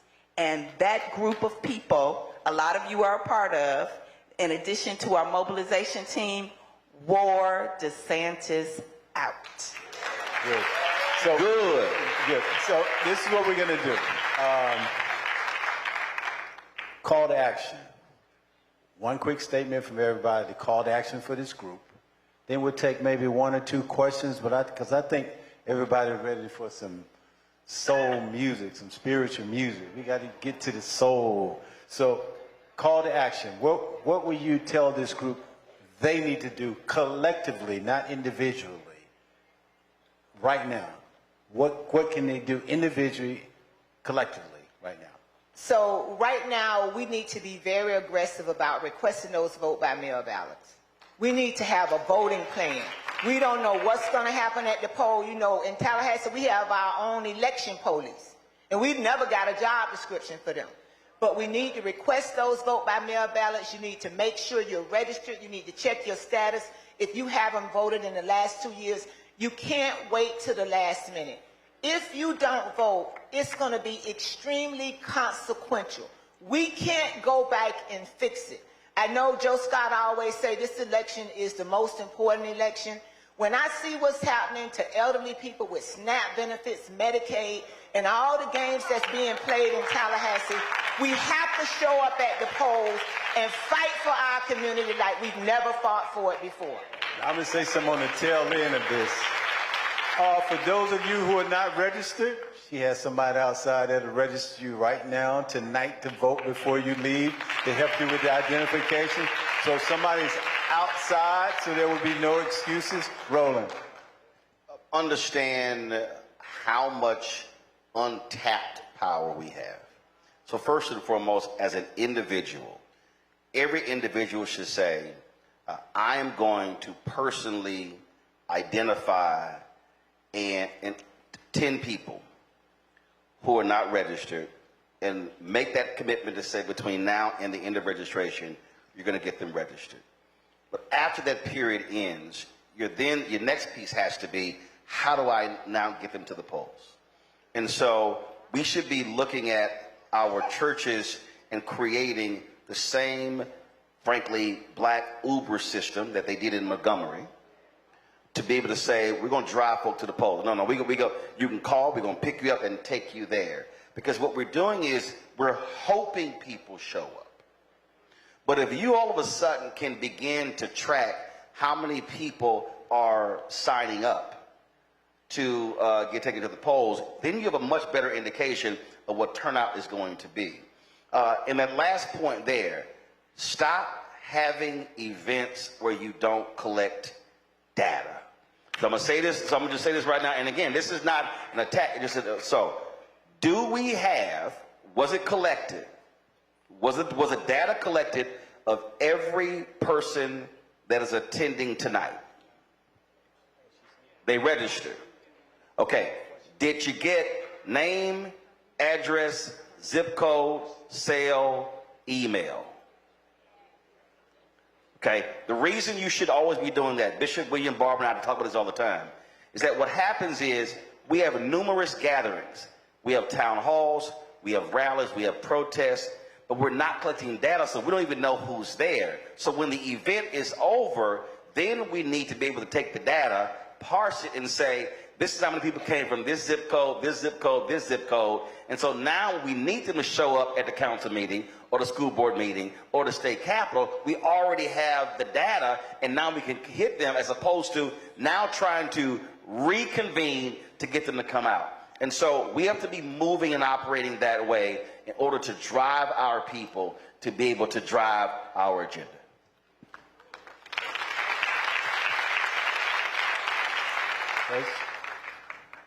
One of the things I got from the young people, and it was something that hit me like a ton of bricks, is that each and every one of us in the room has a brand. You know, we think of influencers and we think of the Real Housewives or whatever you watch. Oh. Everybody in the room has a brand. And because you are a brand, you know, we spend a lot of time, even the older, the most seasoned folks like me, I know a lot of folks looking at TikTok. I know a lot of folks looking at Instagram, whatever it look at. Use your platform to make sure that where you stand, because we think about, you know, I'm not I'm not a basketball player, I'm not a journalist, you know, or I'm not a politician. I'm just me. But you are incredibly important to everybody. If you weren't important, they wouldn't be trying to take your vote. They wouldn't be trying to take your life. They wouldn't be trying to minimize you. You are important. So use your platform. Tell people, you know, did you vote today? Hey, good morning, love. Did you vote today? Use your social media from your standpoint, from your place in the universe, to tell everybody the importance of what you think. And Norm, real quick, so you take the church. If this church says, we've already designed the graphics, we've already typed the text, all you gotta do is download it, copy and paste, and share it. The point that Tracy just made is so crucial. We've got 2 million YouTube subscribers. You may not have 2 million, but if you take the collective number of people, you do. And yes, young folks are on TikTok and Instagram, but the largest platform is still Facebook. And so, again, if we're sharing the same information, see, I just don't believe in doing extra work. If you say, we've got these 4 or 5 graphics already designed, these are the memes that show cuts by Florida Republicans, cuts by DeSantis. Now, share that on all your social media platforms. All you're doing is copy and pasting. And so that's how you also maximize the collective and not the individual. Okay, so at this time, give him a hand, give him a hand. We're gonna open it up for a couple of questions, but this would be my one thing I'll say. So, Reverend, this is what I'll say here today.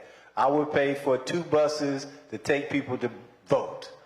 So if you guys talk to Anita, I'll pay for your first 2 buses to bus people to vote. So they know how to get in touch with me. So the first 2 buses will be on me to take people out to vote.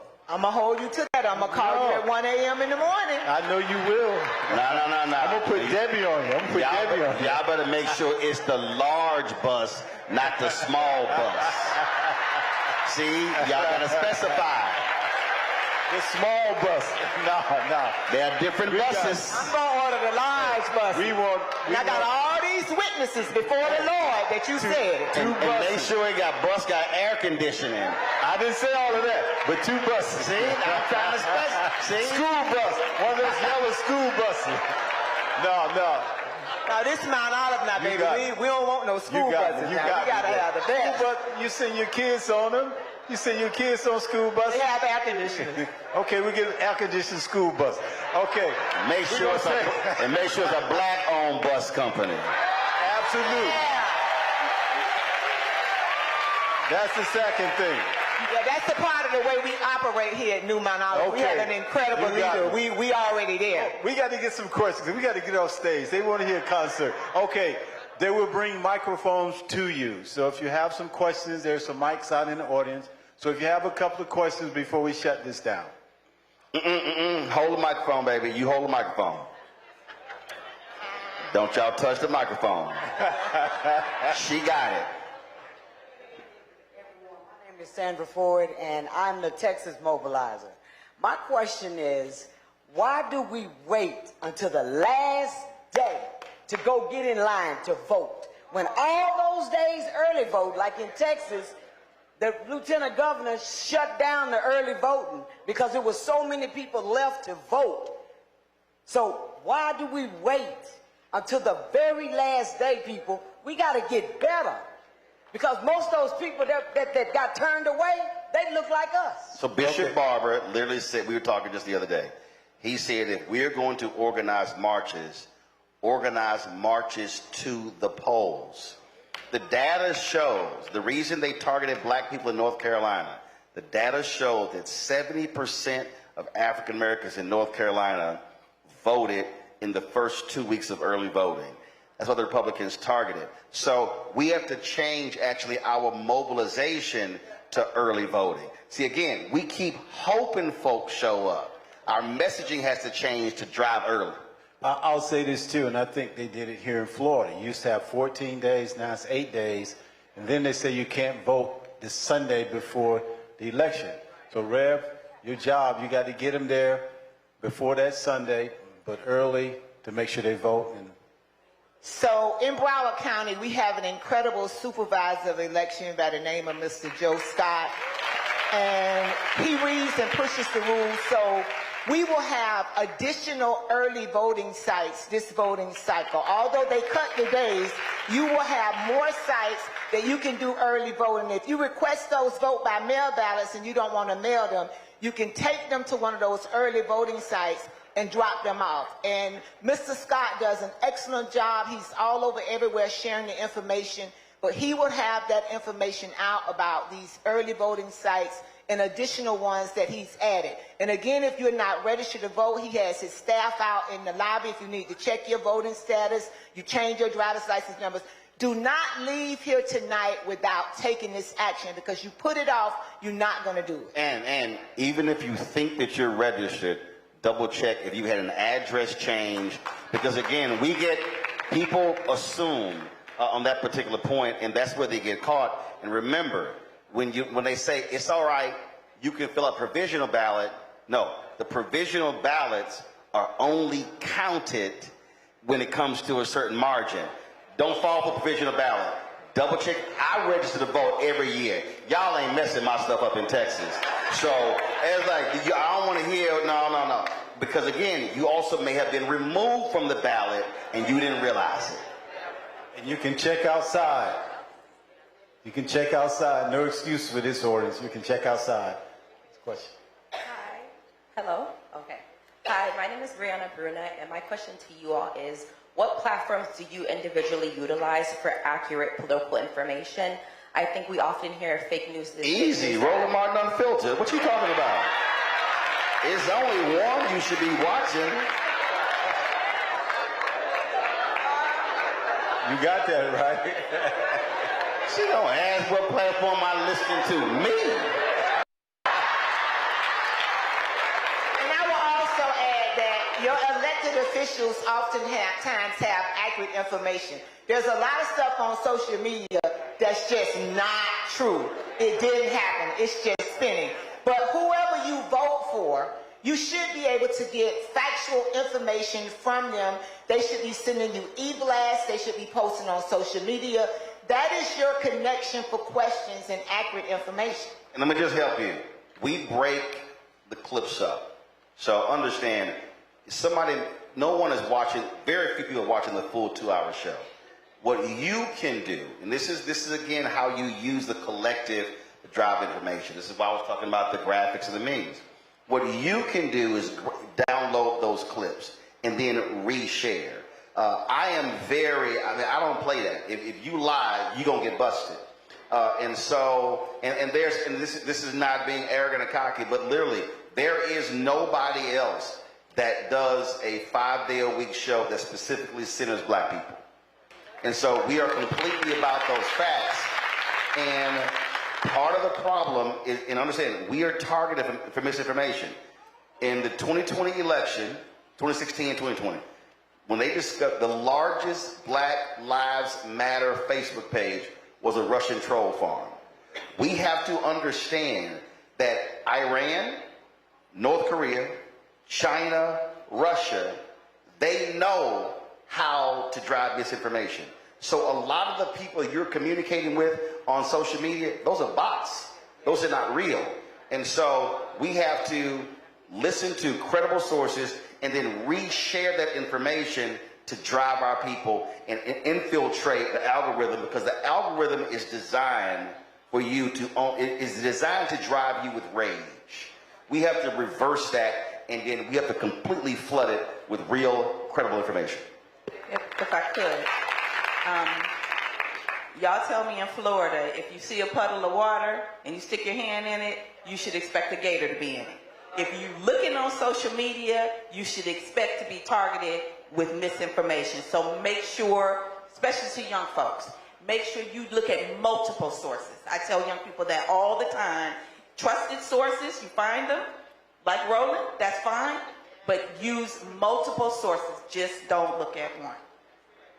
And just real quickly, we want to Roland's point that you all know, we collected the data. That's why we were asking you to register. It wasn't just to make sure you were here in the room, but so that it can then be used for mobilization and for making sure that we do the work that we need to do to work with the faith institutions here to get folks to the polls and see what the resources are needed. And Norm gonna buy those 2 buses. That's right. You got that. Good evening, everyone.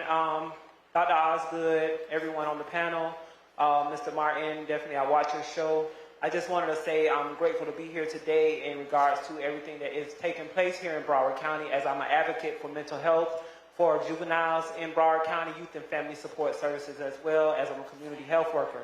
So what I've experienced here in Broward County is that there's a reincarceration rate so high in Broward County, and I'm trying to see how, this is why the voting process is important as well, to try and alleviate a lot of the process when it comes to our youth getting into some of the habits of meeting certain friends and under certain criteria when it comes to Maslow's hierarchy of needs, as to why when it comes to our food and our nutritionist services that's being limited in Broward County, our kids find themselves trying to meet their needs on their own, meeting with certain friends, and they're getting themselves into a lot of trouble. And so as we hear the conversation that was recently had about the prison taking our children and reincarcerating them and putting them in the prison to get that, I forget how the gentleman put it, but basically making our children turn into the new prison inmates to actually work for the prison. And so that's one thing that I think that needs to be spoken about as far as the voting process as well when it comes to our community in Broward County, because we're thinking that they're just kids and they're getting into trouble, but it's another way that we can go about it, because they use Maslow's hierarchy of needs in the juvenile justice system to actually keep our kids reincarcerating. You know, if I can just, one of my projects that I've been working on for 4 years, there is a deplorable Broward County Juvenile Detention Center when our kids are arrested, where they keep them right over here off of 595 when you're going around to the Tri-Rail. So one of my appropriations this year is I got $20 million to tear that place down and rebuild it. If you put anybody in that place, it's going to make them an animal. Who oversees that? The state. Got it. So it's not county, that's state. The county runs it, but we have the jurisdiction over it. And it's up to us when we take these kids in custody that we really integrate them into society, that we don't put them in deplorable, disgusting facilities like they're animals, and then they get out. Well, that's the whole point. But so if the county runs it, who in the county runs it? The state runs it. That's right. Yeah, the state runs it. The state runs the facility, not the county. Got it. It's under our jurisdiction. And many people don't know that. When the kids get locked up, we just say they bad and we just let them go be locked up. We have to pay attention to what's going on with our babies. How many of them are being tried as adults? How many of them are being rearrested for just behavior problems, not criminal problems. And these are real live issues that we are dealing with. I'm not going to rest until I get that facility rebuilt. I wouldn't want any kid in such deplorable place as that place. See, that's why down ballot matters the most. This is where, see, we voted the highest at presidential, then governor, then United States Senator. What we understand is that progressives finally learned this in the last 10 to 12 years. Anytime we had discussions on mass incarceration, folks were going to D.C. or to the state capitol, not realizing that the most important person when it comes to mass incarceration is the district attorney. The second most important is the judge. And so if you have judicial candidates that have alternative sentencing initiatives and DAs who understand that, that's the case. And so we have to be mindful of that. If you care about mass incarceration, whoever is the district attorney, that is the most critical person, because they decide whether to prosecute, what sentence, what charges to go after, and then even if they're convicted, what sentence they recommend. And a lot of us don't vote in those races, and then we're wondering why the problem stays the same. We have a program at AIDS Healthcare Foundation called Food for Health. We actually distribute fresh food on a daily basis out of our location on at 700 Southeast. So please come visit us if you are in the need of food. It's called Food for Health. Do y'all have the capacity to distribute that food on Sis Trunk? Because I got a location on Sis Trunk. I can help y'all get rid of some more food there. Give us a call. Okay. You can find us on the website. All right. Yes, see, networking. This is networking. Yes. Good evening. I am a proud member. Girl, put your hand down. We got you. I'm a proud member of Mount Olive Baptist Church. Proud active member. Can you move the mic right in front of her mouth so we can hear it? There we go. Should I start over? Like right in front. Like right in front.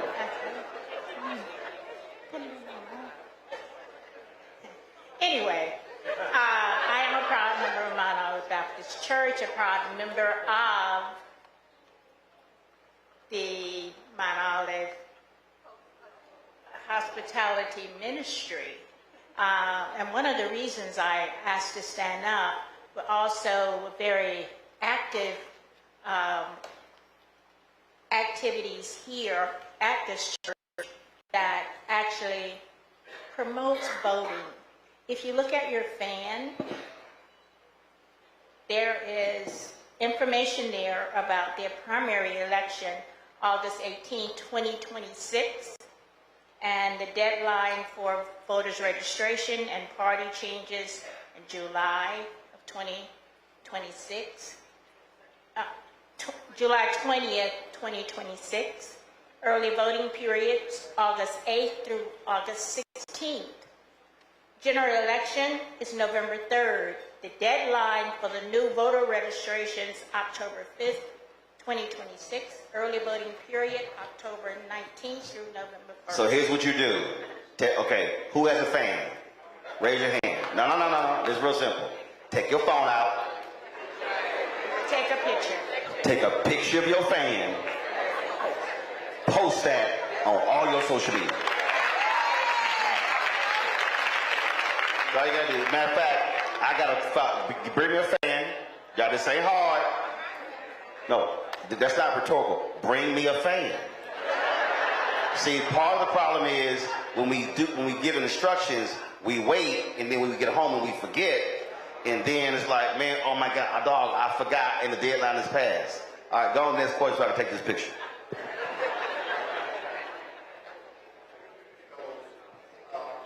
I'm here to inform everybody that the supervisor of election has a new resource that we can all use. And that resource is a QR code. So if you want to verify if your registration is legit, and if you have a question, you're talking to a young person in your community, and you just show them, take out your cell phone, and let them, they can absolutely register while they're riding a bicycle down Sis Trunk.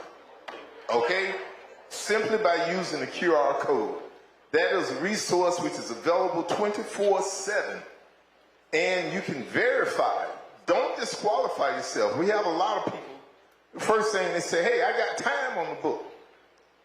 Don't, it's not your responsibility to police that. Where's the QR code? It's with the supervisor.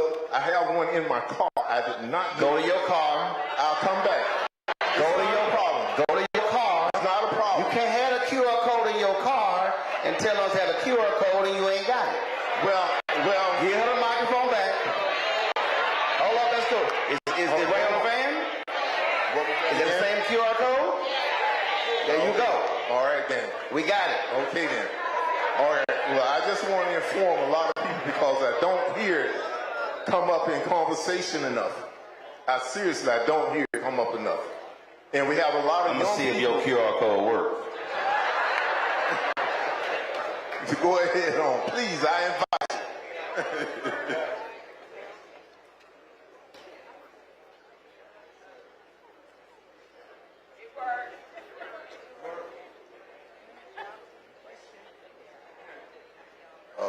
Well, good evening. I'm Dale Holness, former mayor of Broward County, candidate for U.S. Congress, District 20. And thank you, Newmont Olive Baptist Church, Dr. Oscar, Dr. Davis. Give them a great round of applause.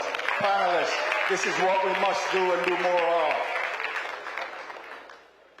Question I have is thoughts on voting by mail. I think it's, in my mind, the easiest, the best way to do it if you turn it in on time. That's one.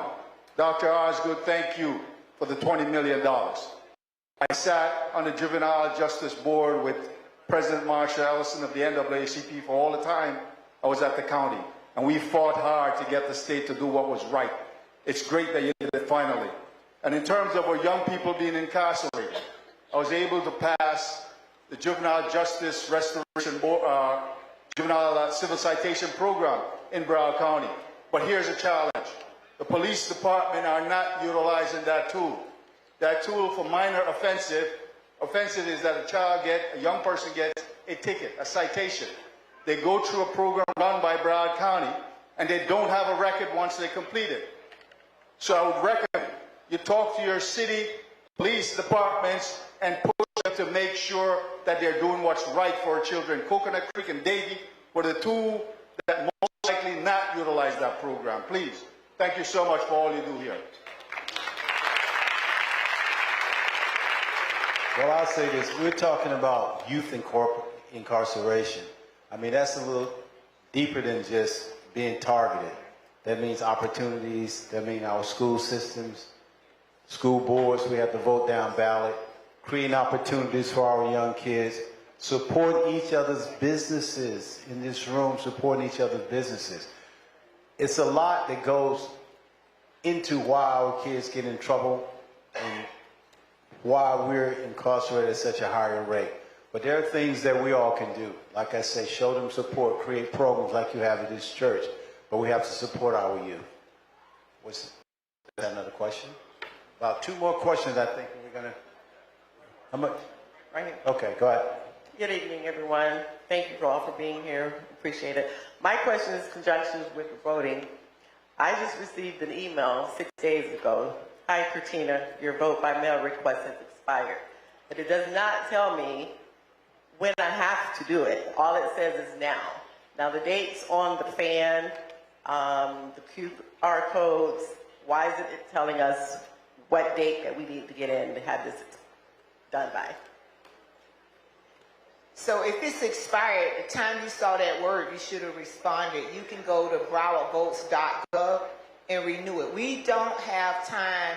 If you get emails saying anything with your voting is expired and it's not appropriate or correct, you need to address it right then, right there. We must be in a sense of urgency to make sure that when it comes time to vote, we are eligible to vote. So that notice was to inform you, because Florida, we have our own laws now. You used to could request your vote by mail ballot and you just would get it. So now you have to request it every election cycle. And because Mr. Joe Scott is our supervisor of election, he's now notifying people who have not re-requested their vote by mail ballot. So we have to respond to his notification by requesting that vote by mail ballot. And can we do that tonight? You can do it right on your phone. You can sit down, and if you don't want to use the QR code, you can go to www.browardvotes.gov, vote by mail, and it'll take you through the process. It'll take you like 3 minutes. Okay. And Tracy, I'd like to... Or you can go out front to the front desk if you need some hands-on, and Benji Williams is out there. You can actually walk out there right now before the line if you want to have somebody escort her out there. Mr. Benji Williams is out there, and he can get you in and out before a line even get out the desk. And they're counting on you not being proactive. So we're going to take 3 more questions, and that's going to be it. I'm Reverend Henry E. Green III. I'm the pastor of Mount Hermon AME Church, the other church on this block. I consider myself to be an affiliate member of Mount Olive. I love it over here. And we praise God for the pastor. One of the down ballot issues that I think is very important to all of us in Florida that we should be having intergenerational discussions about is the property tax issue. There are a lot of discussions not being had, and we fall out on the Democrat, Republican side. We fall out as to whether the validity of the Divine Nine and all these other things people renouncing. But the property tax will affect all of us indefinitely. It will put an impact on whether millennials and Gen Z has the opportunity to buy homes and whether we have the services that property taxes cover.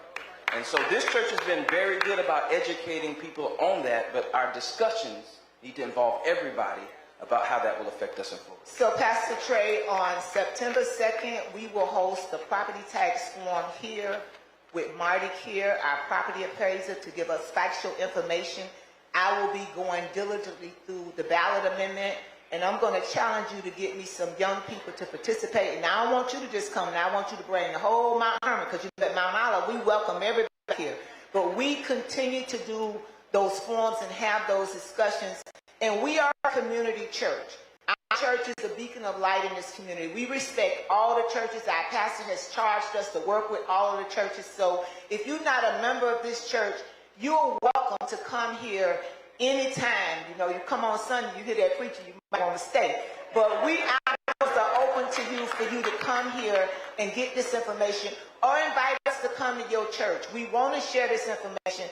This property tax issue, we can't get into it tonight, but it's going to be so critical that we understand what we're voting, that we understand the trick in the ballot language that was passed in Tallahassee. You're not duped into making a vote that's going to cause you a major consequence later on. Okay. Good evening. Thank you. My name is Bobby Henry, publisher of the West Side Gazette, and that's Broward County's.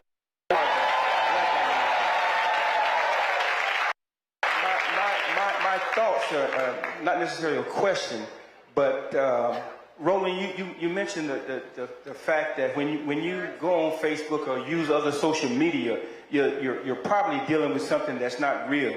So my focus is to remind you to use your trusted owned media.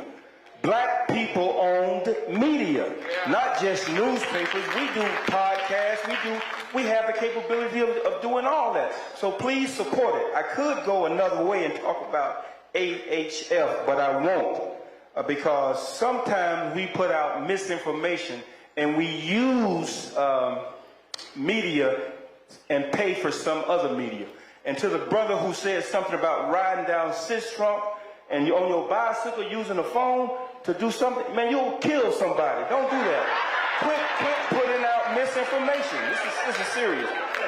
But I will say this. I will say this that needs to be said to what Bobby said, and I really need our folks to understand.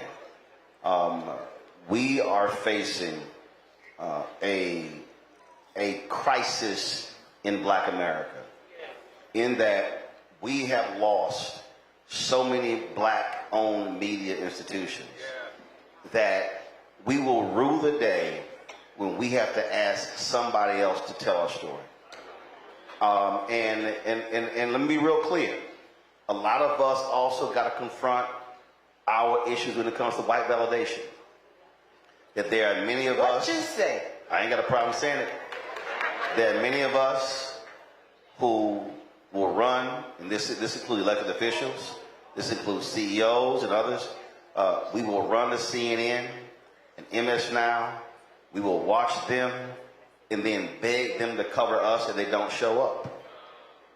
If you are not subscribing to your local black newspaper, if you are not ensuring that institutions are advertising with black-owned media, because understand that's how we survive and thrive.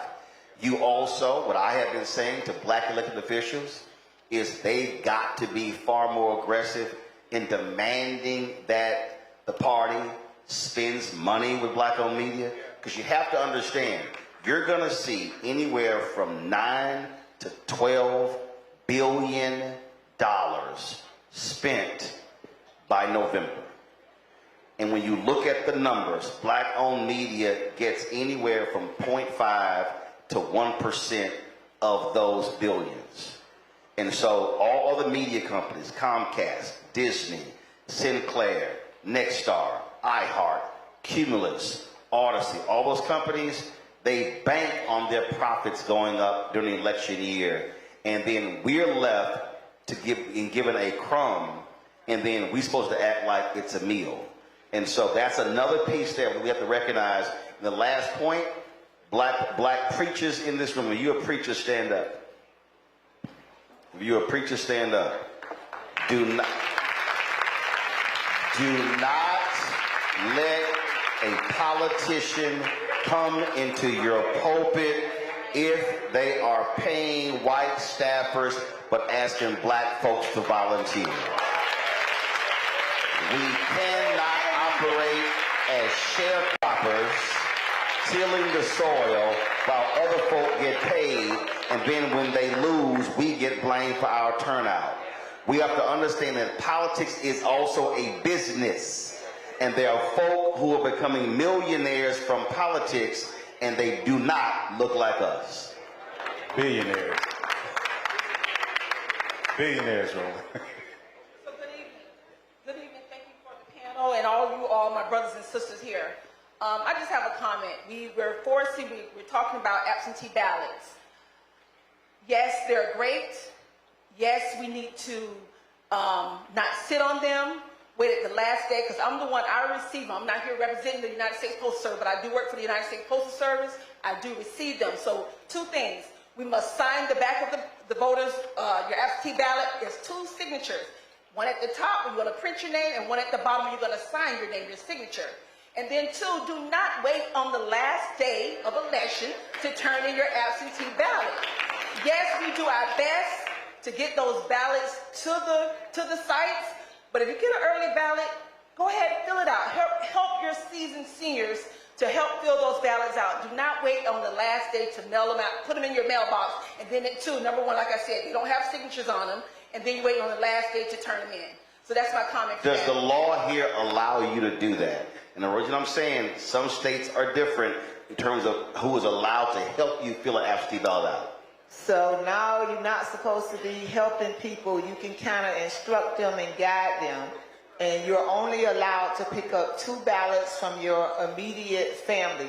The laws here are horrific. So if you're not a third-party voters registration organization and you're helping people register to vote, your organization can be fined anywhere from $50,000 to $100,000. So we want to encourage, we want to do what we need to do to help people, but those laws are there for a reason. And you have, again, I'm going to go back to the election police, that as a legislator, I still haven't gotten a job description. They got money for uniforms. I don't know if that uniform is a suit or something to identify them. But they're out in the community, they're out at the polls, they're coming up and talking to you. You have no reason who they are. So make sure that you're clear on the laws. We continue to educate, talk about those laws. If you have a question, reach out so we can help answer. But what she's saying about that signature is important, because if you don't have those 2 signatures, then they cannot count your vote and you don't have time to go sign it or to cure it. All right, last question for real. Right here. Thank you very much, Norm. I give honor to this ministry for doing such a fantastic job. My name is John Wiggins. I'm the president of the brand new independent television network here in South Florida. Hey! From West Palm Beach to Homestead, WDFL 18. Download it on your app now because we are going to be unapologetically black-owned and operated. We want to get the message out. Senator Osgood, we want to get the message out so South Florida dominates this election. Thank you, Roland. I love you, brother. You're doing a fantastic job. I listen to you. I want you on my network, too. All right. First, let's give a shout out. I ain't cheap.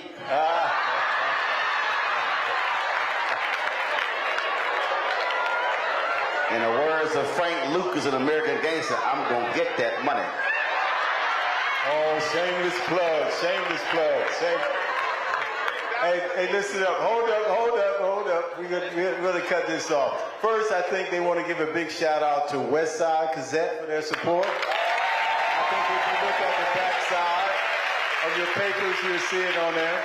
But I'm going to protect the brother a little bit. He didn't mean for you to take that literally, ride your bike and, fill it out. He didn't mean it literally. He wasn't going to kill anybody. Let's give the panel a round of applause. I thought it was wonderful. A lot of information. I expect this precinct, this church, to turn it out because everybody's going to bring 10 people. I'm going to pay for 2 buses. Large buses. We're air conditioning. Big buses. We're air conditioning. And everybody's going to bring 10 people. Roland is going to go out back and sign some books. He brought his book, another shameless plug, but it's okay. It's cool. It's Roland Martin. His book after the concert. So he got to stay for the concert now. After the concert. So please stick around, loosen up for a second. We're going to have a great concert. But let's give this panel a great hand. As I said, I learn something every time I do it. And again, thank you guys for having me down. It's always my pleasure to come around and host these things. It's such a great